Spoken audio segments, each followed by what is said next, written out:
Ilmu ni dia tak kira tua muda. Pengalaman dia kira tua muda. Ilmu dia tak kira.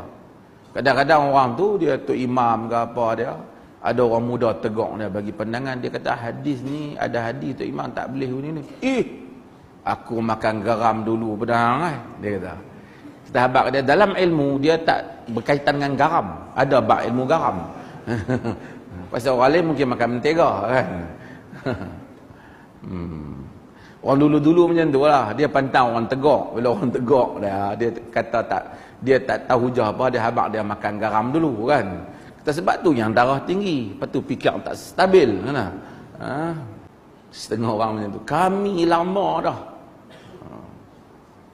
Takkan kami tak tahu? Tahu tak tahu ni. Dalam majlis Umar bin Khattab ada syuyukh minas sahabah, syekh-syekh sahabat. Umar bin Khattab tanya Ibn Abbas. Termasuk hadis idza jaa nasrullahi wal fath. Orang lain semua habaq tu tanda kemenangan Nabi dan seumpama. Tanya Ibn Abbas, Ibn Abbas kata, wahai Amirul Mukminin, tu cerita bahawa tu tanda Nabi nak wafat. Dah habis dah, Nabi dah menang dah, Allah nak wafatlah Nabi. Ibn Abbas kata, Umar kata demikian juga yang aku fikirkan. Allah bagi faqih, kadang-kadang Allah bagi faqih kepada orang. Sebab tu kita doa Allah mazidni ilma. Wahai Tuhan, tambahkan untukku ilmu. Mai mengaji, ramai orang sama mai mengaji. Boleh tak sama?